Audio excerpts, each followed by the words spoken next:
Excel PU college ಗುರುವಾಯಿನಕೆರೆ, ಕರ್ನಾಟಕದ number 1 PU college. Admissions open now. Iran Israel war ಅಂತ್ಯ ಆಗಬಹುದು ಅಂತ ಹೇಳಿಕೆಯನ್ನ ಕೊಟ್ಟಿದ್ರು ಅಮೆರಿಕ ಅಧ್ಯಕ್ಷ ಡೊನಾಲ್ಡ್ ಟ್ರಂಪ್. ಕೆಲ ಗಂಟೆಗಳಲ್ಲೇ ವ್ಯತಿರಿಕ್ತ ಹೇಳಿಕೆಯನ್ನ ನೀಡಿದ್ದಾರೆ ಅಮೆರಿಕ ಅಧ್ಯಕ್ಷ ಡೊನಾಲ್ಡ್ ಟ್ರಂಪ್. ಯುದ್ಧ ಮುಗಿಬಹುದು 3-4 ವಾರದಲ್ಲಿ ಅಂತ ಹೇಳಿದ್ರು. ಆ ಹೇಳಿಕೆ ಕೊಟ್ಟಂತ ಕೆಲ ಗಂಟೆಗಳಲ್ಲೇ ವ್ಯತಿರಿಕ್ತ ಹೇಳಿಕೆ. ಬಹಳಷ್ಟು ರೀತಿಯಲ್ಲಿ ನಾವು ಈಗಾಗಲೇ ಗೆದ್ದಿದ್ದೇವೆ ಅಂತ ಟ್ರಂಪ್ ಹೇಳಿಕೆಯನ್ನ ಕೊಟ್ಟಿದ್ದಾರೆ. ಇರಾನ್ ನಿರ್ಣಾಯಕವಾಗಿ ಸೋಲಿಸುವವರೆಗೂ ಯುದ್ಧ ಆಗೇ ಆಗುತ್ತೆ, ಯುದ್ಧ ನಿಗದಿಗಿಂತ ಬಹಳ ಮುಂದೆ ಹೋಗಿದೆ ಅಂತ ಟ್ರಂಪ್ ಹೇಳಿದ್ದಾರೆ. ಇನ್ನು ಇರಾನ್ಗೆ ಈಗ ನೌಕಾಪಡೆಯೇ ಇಲ್ಲ, ಕಮ್ಯುನಿಕೇಷನ್ ಕೂಡ ಇಲ್ಲ. ಇದು ಅಮೆರಿಕ ಅಧ್ಯಕ್ಷರ ಹೇಳಿಕೆ. ಇರಾನ್ ಅರೆ ಮಿಲಿಟರಿ ಪಡೆ ರೆವಲ್ಯೂಷನರಿ ಗಾರ್ಡ್ನಿಂದ ಯುಎಸ್ಗೆ ಎಚ್ಚರಿಕೆಯನ್ನು ರವಾನೆ ಮಾಡಲಾಗಿದೆ. ಹೆಚ್ಚಿನ ಮಾಹಿತಿ ನೀಡ್ತಾರೆ ನಮ್ಮ ಪ್ರತಿನಿಧಿ ಚಂದ್ರಮೋಹನ್. ದೂರವಾಣಿ ಸಂಪರ್ಕಕ್ಕೆ ಸಿಕ್ಕಿದ್ದಾರೆ. ಚಂದ್ರಮೋಹನ್, ಹೇಳಿಕೆ ಕೊಟ್ಟಂತ ಕೆಲ ಗಂಟೆಗಳಲ್ಲೇ ವ್ಯತಿರಿಕ್ತ ಹೇಳಿಕೆ. ಅನೇಕ ವಾತಾವರಣದಿಂದ ನಾವು ಈಗಾಗಲೇ ಯುದ್ಧವನ್ನು ಗೆದ್ದಿದ್ದೀವಿ ಅನ್ನೋದು ಟ್ರಂಪ್ ಅವರ ಹೇಳಿಕೆ.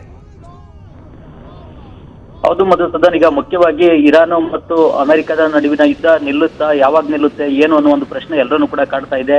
ಆದಷ್ಟು ಬೇಗ ಯುದ್ಧ ನಿಂತರೆ ಸಾಕು ಅನ್ನುವ ಪರಿಸ್ಥಿತಿ ಜಗತ್ತಿನಲ್ಲಿದೆ. ಯಾಕಂದ್ರೆ ಜಗತ್ತಿನಲ್ಲಿ ಈ ಪೂರೈಕೆಯ ಸರಪಳಿ ಮೇಲೆನೆ ಭಾರಿ ನೆಗೆಟಿವ್ ಎಫೆಕ್ಟ್ ಉಂಟಾಗಿದೆ.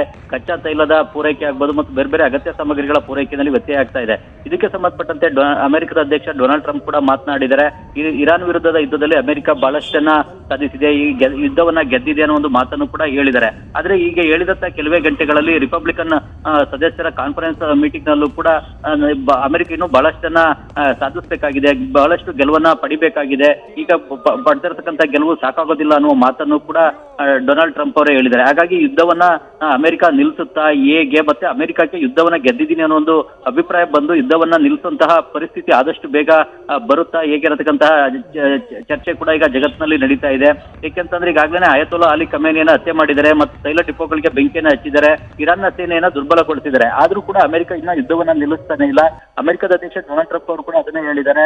ಅಮೆರಿಕಕ್ಕೆ ಈಗ ಇರಾನ್ಗೆ ನೌಕಾಪಡೆ ಇಲ್ಲ, ಏರ್ಫೋರ್ಸ್ ಇಲ್ಲ, ಕಮ್ಯುನಿಕೇಶನ್ ನೆಟ್ವರ್ಕ್ ಇಲ್ಲ, ಹಾಗಾಗಿ ನಾವು ಇರಾನ್ ಅನ್ನ ದುರ್ಬಲಗೊಳಿಸಿದೀವಿ ಅಂತ ಹೇಳ್ತಾರೆ. ಆದ್ರೆ ಯುದ್ಧವನ್ನು ಮಾತ್ರ ಸಂಪೂರ್ಣವಾಗಿ ನಿಲ್ಲಿಸ್ತೀವಿ ಅಂತ ಹೇಳಿ ಘೋಷಣೆಯನ್ನ ಮಾಡ್ತಾ ಇಲ್ಲ. ನಾವು ಬಹಳಷ್ಟನ್ನ ಗೆದ್ದಿದ್ದೇವೆ, ಸಾಧಿಸಿದ್ದೇವೆ ಅಂತ ಹೇಳಿದ್ರು ಕೂಡ ಇನ್ನೂ ಬಹಳಷ್ಟು ಸಾಧಿಸುವಂತದ್ದಿದೆ. ಈಗ ಗೆದ್ದಿರ್ತಕ್ಕಂಥದ್ದು ಸಾಕಾಗೋದಿಲ್ಲ ಅನ್ನೋ ಒಂದು ಮಾತನ್ನು ಕೂಡ ಡೊನಾಲ್ಡ್ ಟ್ರಂಪ್ ಅವರೇ ಹೇಳಿದ್ದಾರೆ. ಹೀಗಾಗಿ ವ್ಯತಿರಿಕ್ತವಾದಂತಹ ಹೇಳಿಕೆಯನ್ನ ಅಮೆರಿಕದ ಅಧ್ಯಕ್ಷ ಡೊನಾಲ್ಡ್ ಟ್ರಂಪ್ ಅವರು ನೀಡಿದ್ದಾರೆ. ಮಧುಸೂದನ್, ಧನ್ಯವಾದ ಚಂದ್ರಮೋಹನ್ ನಿಮ್ಮ ಮಾಹಿತಿಗೆ. ನ್ಯೂಸ್ ಫಸ್ಟ್ ನಿರ್ಭೀತಿಯಿಂದ ನಿಮ್ಮ ಪರವಾಗಿ.